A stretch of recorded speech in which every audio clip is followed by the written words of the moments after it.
बहुत सारे लोगों का सवाल ये था कि मीतू सुशांत सिंह राजपूत की डेड बॉडी देखकर भी क्यों विचलित नहीं थी, क्यों वहां पर वो पूछ रही थी कि ये उठाना है, ये रखना है, ये नहीं रखना है।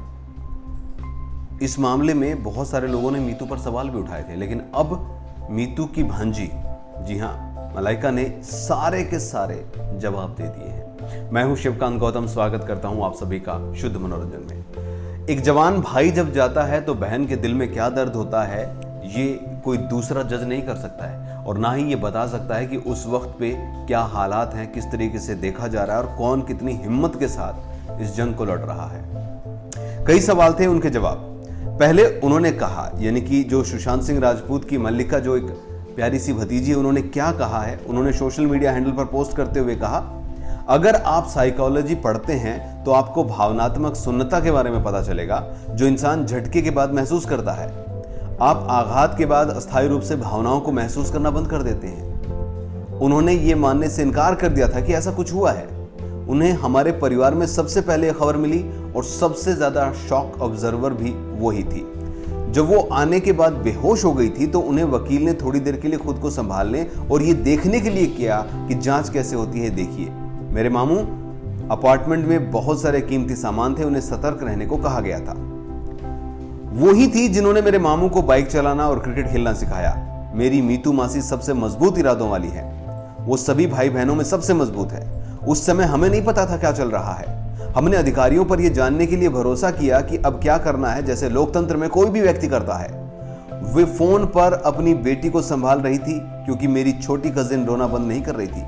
वे उसकी और हम सभी की खातिर मजबूत बने रहने की कोशिश कर रही थी। वे ऐसी इंसान हैं जो हमेशा दूसरों की चिंता करती है और अपनी भावनाओं को अनदेखा करती है। वे अपने बालों को इसीलिए ठीक कर रही थी क्योंकि वे उनकी आंखों पर अड़ रहे थे और कैमरा फ्लैश उन्हें परेशान कर रहा था। हमें मीडिया अटेंशन की आदत नहीं है।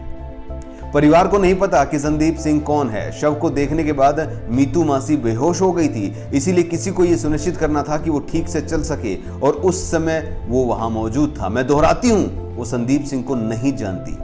मेरी मौसी की तरफ से की गई कोई भी अनुचित उंगलियां मेरे नाना नानी की परवरिश पर उठाई गई उंगलियां हैं। भाई बहनों का गहरा संबंध था, वे एक दूसरे से प्यार करते थे और मैंने इसे देखा है। मेरे मामू की सभी बहनों ने नानी के जाने के बाद उन्हें लाड़ प्यार दिया और मेरी मीतू मासी सबसे मजबूत रही। कृपया मेरे परिवार के खिलाफ इस अभियान को बंद करें। हम पहले ही अपनी बची खुची भावनात्मक शक्ति से लड़ रहे हैं। ये मैसेज एक बहुत बड़ा करारा प्रहार है उन लोगों पर जिन्होंने कहा कि मीतू सिंह वहां पर सामान इकट्ठा कर रही थी, कैमरा अटेंशन के लिए बाल ठीक कर रही थी। शर्म आनी चाहिए उन लोगों को जो ये सवाल उठा रहे थे। मीतू सिंह वही हैं जो क्रिकेट खेलती थी, अपने स्टेट के लिए भी क्रिकेट खेला है। एक मजबूत इरादे वाली लड़की जिन्होंने महेंद्र सिंह धोनी फिल्म के लिए तैयारी भी करवाई थी सुशांत सिंह राजपूत की। मीतू सिंह को सलाम करते हैं जिस तरीके से उन्होंने अपने भाई के शव को देखने के बाद भी स्थिति को भांपते हुए, अपने कलेजे को मजबूत रखते हुए उस वक्त पर सारा जिम्मा संभाला। आज भाई नहीं है, दर्द है, और उस दर्द को सिर्फ एक बहन ही महसूस कर सकती है, आलतू फालतू के लोग नहीं जो सिर्फ कमेंट कर रहे हैं।